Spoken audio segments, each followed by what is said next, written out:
We are talking about process of recombinant DNA technology. जब आप recombinant DNA technology की बात करोगे, सबसे पहला पॉइंट क्या है कि जो जेनेटिक मटेरियल है डीएनए, उसका आप क्या करोगे, आइसोलेशन करोगे।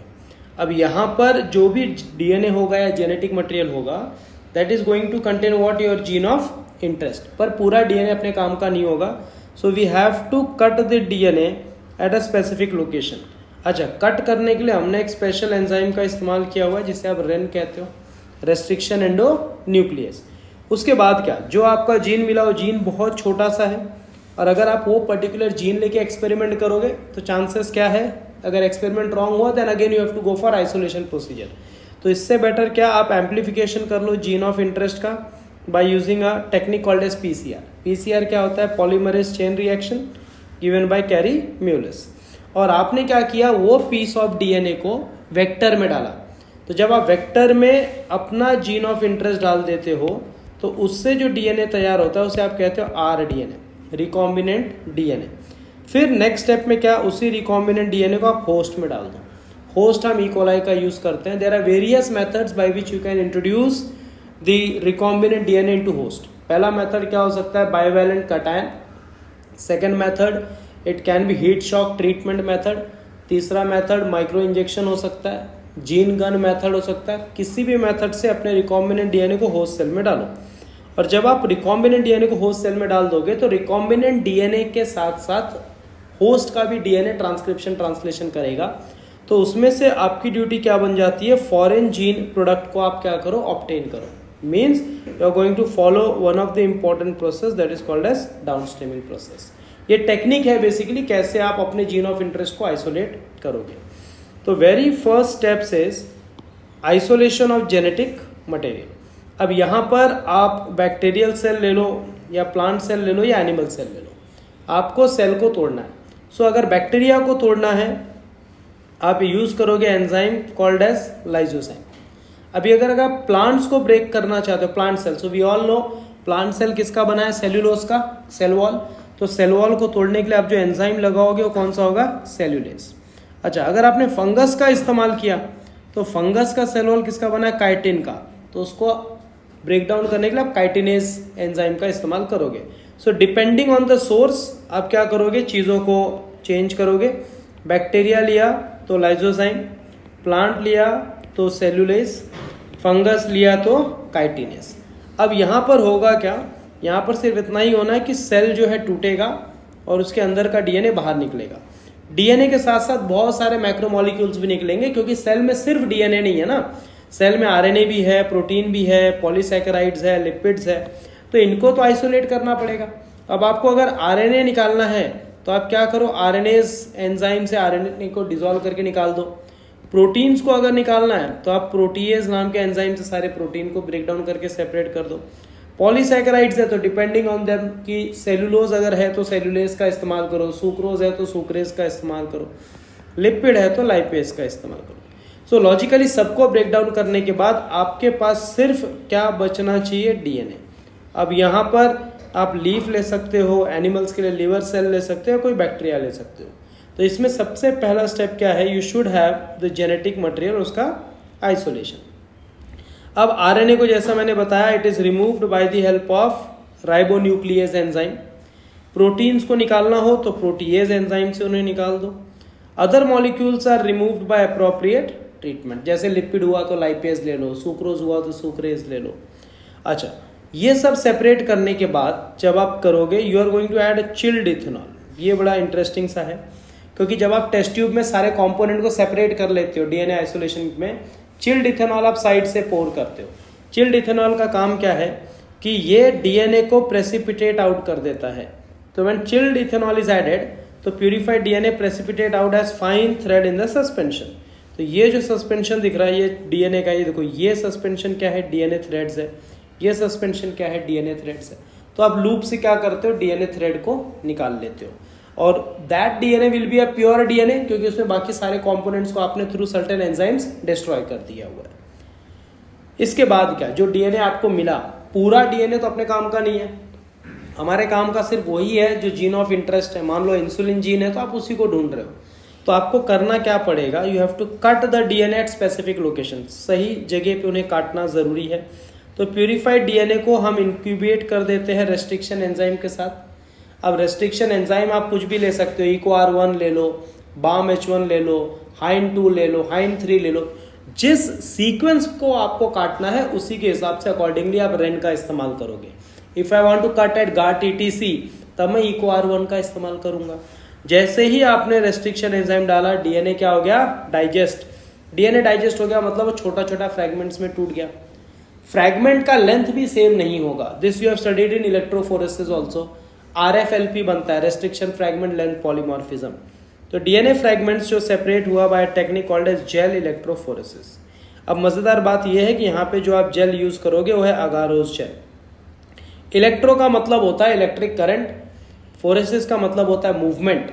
तो under the impact of electric current आप क्या करोगे, डीएनए को सेपरेट करोगे। डीएनए का चार्ज नेगेटिव है तो नेगेटिव टर्मिनल पे डीएनए को लोड कर दो इन अ वेल, और जैसे करंट आपने पास किया नेगेटिव टू पॉजिटिव वो रन होगा।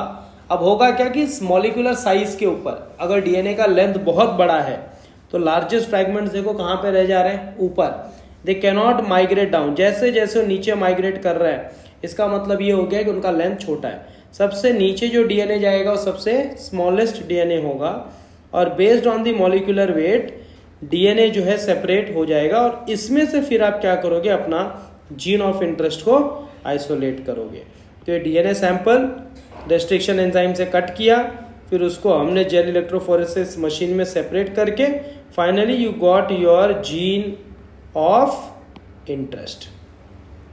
अब इसके बाद क्या करना है, जो जीन ऑफ इंटरेस्ट आपको मिला, अब जैसे आपने इसको कट कर दिया, cutting DNA at specific location, तो डीएनए का चार्ज क्या है, नेगेटिव, एनोड की तरफ भागेगा।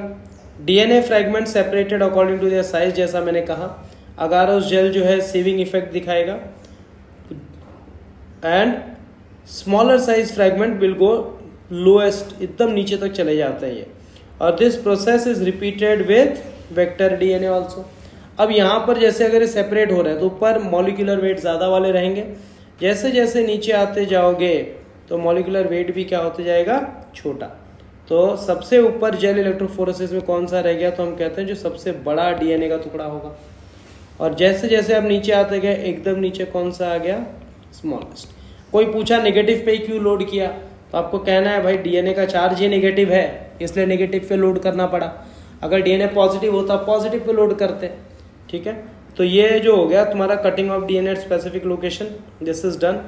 उसके बाद क्या, डीएनए फ्रैगमेंट्स जो होते हैं they can be seen as bright orange. अब यहाँ पे ना ब्राइट ऑरेंज इसलिए है क्योंकि डीएनए सैंपल में आपने एक स्पेशल केमिकल डाला था जिसका नाम है इथिडियम ब्रोमाइड। इथिडियम ब्रोमाइड जब भी अल्ट्रावायलेट रेडिएशन के इम्पैक्ट में आता है तो फ्लोरेसेंट ऑरेंज कलर में ग्लो हो जाता है, और इसकी वजह से आप यू कैन इजिली मैच कि ये एक बैंड है डीएनए का, ये दूसरा बैंड है, ये सारे बैंड्स हैं। तो these are nothing but the DNA which are separated based on their molecular weight. ये देखो सबसे छोटे बैंड वाले एकदम नीचे आ गए। तो ये माइग्रेशन है of the DNA under the impact of electric current. Why we use bright orange colour, क्योंकि हमें दिखना भी तो चाहिए ना, डीएनए का कलर कुछ होता नहीं है, इट्स अ कलरलेस थिंग। अब कलरलेस को तुम कैसे देख पाओगे, इसी के लिए आप एक दो ड्रॉप इथिडियम ब्रोमाइड डालते हो। अच्छा, इथिडियम ब्रोमाइड को बहुत केयरफुली यूज करना पड़ता है, क्योंकि अगर आप इसको डायरेक्टली यूज करते हो without having gloves and all protection तो कार्सिनोजेनिक है, कैंसर होने के चांसेस बहुत ज्यादा हो जाते हैं। जैसे ही आपने अब डीएनए को काटा तो cutting the DNA at specific location में, तो DNA bands are cut out from the agarose gel, this process is called as elution. जैसे मान लो मुझे ये वाला डीएनए चाहिए, तो अगर मुझे ये डीएनए चाहिए तो मैं इतना जेल काट के बाहर निकाल लूंगा, और उसी जेल में से मैं क्या करूंगा, डीएनए को फिर एक्सट्रैक्ट कर लूंगा। So it's like a cake, cake के ऊपर चेरीज है, आपको चेरी वाला ही पीस चाहिए, तो आप ऐसे काटोगे डीएनए को, उस केक को, कि उसमें चेरी आ जाए। तो वो हिसाब से यहाँ पे करना, और इसी प्रोसेस को हम क्या कहते हैं, elution. The cutout gene of interest from source DNA and cut vector, they are mixed together. There is an enzyme called as ligase. Ligase क्या करेगा, तुम्हारा वेक्टर को और तुम्हारा जीन ऑफ इंटरेस्ट को जोड़ेगा। तो ये देखो, ये अपना वेक्टर डीएनए है प्लाज्मिड, ये अपना जीन ऑफ इंटरेस्ट है। अगर ध्यान से देखोगे दोनों का ओवरहैंगिंग पीस चिपकेगा, स्टिकी एंड बना रहा है, So they are forming a kind of proper attachment. If you look in the diagram, here you can see there is a shape जो उनको बाइंड करने में हेल्प करता है, और इसी से क्या बन के तैयार होता है आपका रिकॉम्बिनेंट डीएनए। अब ये जो रिकॉम्बिनेंट डीएनए आपने बनाया by the help of enzyme DNA ligase, इसको क्या करोगे, अब आप होस्ट में डालोगे। बहुत ज़रूरी है होस्ट। अब होस्ट जो हम यूज़ करेंगे मोस्टली ई कोलाई का हम इस्तेमाल करते हैं, ठीक है। अच्छा, point is how the amplification of gene is done, क्योंकि हमने क्या कहा था, छोटा एक पीस ऑफ डीएनए तो उसका एम्प्लीफिकेशन करना ज़रूरी है। एम्प्लीफिकेशन के लिए हम एक स्पेसिफिक मशीन का इस्तेमाल करते हैं। That machine is called as PCR, which is nothing but polymerase chain reaction. किसने दिया, तो याद रखो it was given by Kary Mullis. What is the speciality of PCR machine, तो पीसीआर मशीन में ना एक स्पेसिफिक एंजाइम का इस्तेमाल होता है जो थर्मोलाबाइल है। ये सबसे इंपॉर्टेंट पॉइंट है, क्योंकि पीसीआर को ढूंढने का पर्पज ये था, अगर आपने डीएनए पॉलीमरेज लेकर के एक्सपेरिमेंट किया तो डीएनए पॉलीमरेज ना हीट में ज़्यादा काम नहीं करता। जैसे 60-70 डिग्री सेल्सियस टेम्परेचर होएगा ना, डीएनए पॉलीमरेज बीन एंजाइम वो टूट जाता है। लेकिन हमें ऐसा कोई एंजाइम चाहिए था जो हाई टेम्परेचर पे भी सर्वाइव कर सके, तो इसी के लिए इन्होंने टैक पॉलीमरेज नाम का एक एंजाइम ढूंढा। They isolated one enzyme called as a Taq polymerase, और Taq polymerase is similar to DNA polymerase, बस फर्क इतना है कि ये थर्मोलाबाइल हाई टेम्परेचर पे स्टेबल है। अच्छा, इसको निकाला किससे, so it was isolated by one of the bacteria जिसका नाम है थर्मस एक्वेटिकस। क्या नाम है बैक्टीरिया का, थर्मस एक्वेटिकस। तो थर्मस एक्वेटिकस वो बैक्टीरिया है जिसके थ्रू उन्होंने आइसोलेट किया एक एंजाइम को जिसका नाम है टैक पॉलीमरेज। अब देखो पीसीआर जो है polymerase chain reaction, it is synthesis of multiple copies of gene of interest in vitro. Very important word, in vitro. In vitro मतलब कहाँ पे, लेबोरेटरी के अंदर, outside the body of the host. यहाँ पे 2 सेट ऑफ प्राइमर लगेगा और एक एंजाइम लगेगा DNA polymerase. It requires a primer. Primer क्या होता है, छोटा पीस ऑफ डीएनए जो आगे होल्ड करने में या रन करने में हेल्प करता है। जैसे डीएनए रेप्लिकेशन में आपने पढ़ा हो आरएनए प्राइमर लगता है, बिना उस प्राइमर के DNA polymerase DNA replication start नहीं कर सकता। वैसे ही पीसीआर में भी प्राइमर लगेगा, but this primer will not be RNA primer, it will be a DNA primer. तो आपने प्राइमर ले लिया, तो primers are small chemical synthesized oligonucleotides जो कॉम्प्लीमेंट्री होगा to the region of DNA. एक बार आपने प्राइमर लिया तो 2 प्राइमर लोगे, एक प्राइमर इधर जोड़ोगे, एक प्राइमर इधर, फॉरवर्ड प्राइमर और बैकवर्ड प्राइमर, 2 प्राइमर लगता है। Look at the steps. Steps में सबसे पहला स्टेप क्या है, हीट डीनेचुरेशन। क्योंकि हमें डीएनए का कॉपी करना है तो वेरी फर्स्ट स्टेप जो डीएनए है उसको तोड़ो। तोड़ने के लिए आप हीट का इस्तेमाल करोगे। So you can heat it to 90 to 95 degree Celsius. 90 से 95 डिग्री सेल्सियस तक आप इसको हीट करो। हीट करने से क्या होगा, उसका डबल बॉन्ड ट्रिपल बॉन्ड टूटेगा। मतलब A डबल बॉन्ड T है तो it will break, C triple bond G है, इट विल ऑल्सो ब्रेक। अपने को क्या समझना है, C और G को तोड़ने के लिए एनर्जी ज़्यादा लगेगा क्योंकि 3 हाइड्रोजन बॉन्ड है। A और T को तोड़ने के लिए एनर्जी कम लगेगा क्योंकि 2 हाइड्रोजन बॉन्ड है। तो ये पहला स्टेप होता है जिसको आप हीट डीनेचुरेशन कहते हो। और जैसे ही आपने कर दिया तो ये डीएनए फ्रैगमेंट्स देखो सेपरेट हो गए, ये अलग हो गया, ये अलग हो गया। सेकंड स्टेप क्या कहते हैं, एनीलिंग। एनीलिंग में आप जो है प्राइमर का इस्तेमाल करते हो। एनीलिंग में हम प्राइमर लेते हैं। अब प्राइमर हम सबको पता है कि वो 3 प्राइम एंड पे ही बाइंड करता है। तो देखो यहाँ पर भी 3 प्राइम एंड है और यहाँ पर भी 3 प्राइम एंड है। तो जो आगे की तरफ बाइंड हुआ उसे आप कह दोगे फॉरवर्ड प्राइमर, और जो पीछे की तरफ बाइंड हुआ उसे आप क्या कह दोगे, बैकवर्ड प्राइमर। तो आपने 2 प्राइमर जोड़ दिया, लेकिन 90 to 95 डिग्री सेल्सियस में आप प्राइमर जोड़ नहीं सकते। तो टेम्परेचर आपको कम करना पड़ेगा। You are going to bring it down to 60 degree Celsius, और इवन इसको 50 to 55 डिग्री सेल्सियस में भी आप ला सकते हो। तो जैसे ही 50 to 55 डिग्री सेल्सियस में टेम्परेचर आपने लाया तभी आरएनए प्राइमर बाइंड करेगा। अब थर्ड स्टेप में क्या कह रहे हैं, एक्सटेंशन। एक्सटेंशन के लिए you are going to use a special enzyme. Now कौन सा एंजाइम यूज कर रहे हो, टैक पॉलीमरेज एंजाइम। तो Taq polymerase again it's a thermolabile enzyme जो थर्मोस्टेबल है। तो तो यहाँ पर टेम्परेचर हम बढ़ा देते हैं। तो here temperature that we take is 70 to 75 degree Celsius. आपने टेम्परेचर ले लिया, हाई टेम्परेचर लिए। तो यहाँ पर जो है ये प्राइमर अब इस डायरेक्शन मूव करके ये डीएनए बनाएगा, इस डायरेक्शन मूव करके इसको बना लेगा। So from 1 DNA you got 2 DNA. और ये करने के लिए ज़्यादा टाइम नहीं, सिर्फ 3 to 5 मिनट्स का टाइम लगता है जो मशीन करता है। एक बार में मशीन कितना साइकिल्स कर सकता है? 30 साइकिल्स। मतलब 30 टाइम्स वो डीएनए को रेप्लिकेट कराएगा। मतलब 1 से 2 बना, 2 से 4, 4 से 8, 8 का 16, 16 का 32, ऐसे 30 टाइम चलेगा। And it can amplify billions copies of DNA it can produce with in half an hour का टाइम। ये इसका पावर है, बहुत ज़्यादा है। बस इसमें एक ही इंपॉर्टेंट चीज़ कि आपको टेम्परेचर कंट्रोल करना पड़ेगा। अभी पूरे प्रोसेस को एक बार जरा फिर से देखो।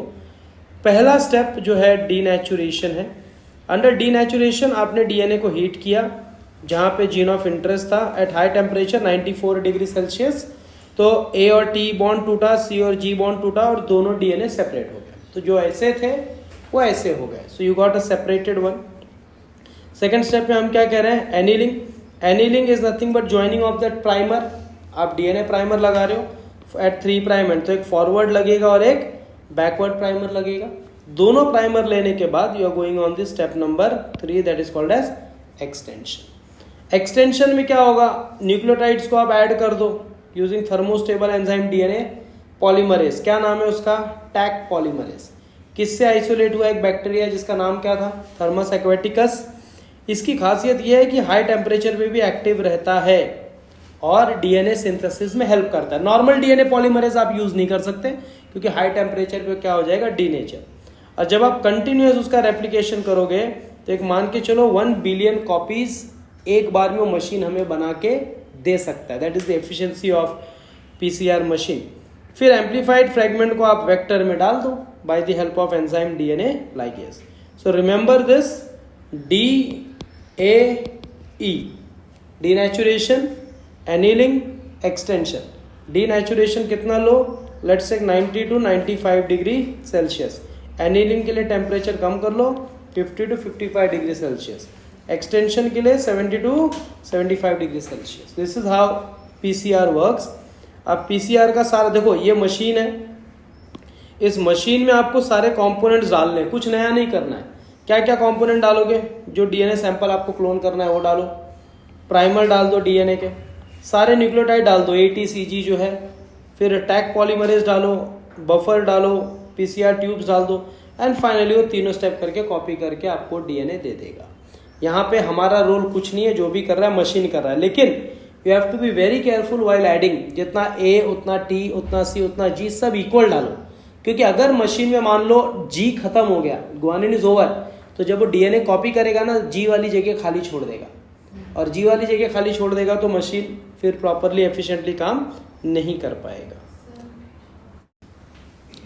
अभी नेक्स्ट अपने पास क्या है? तो हम कहते हैं insertion of recombinant DNA into the host cell. जो भी आपने लाइगेट करके rDNA बनाया उसको रेसिपिएंट होस्ट में डालो।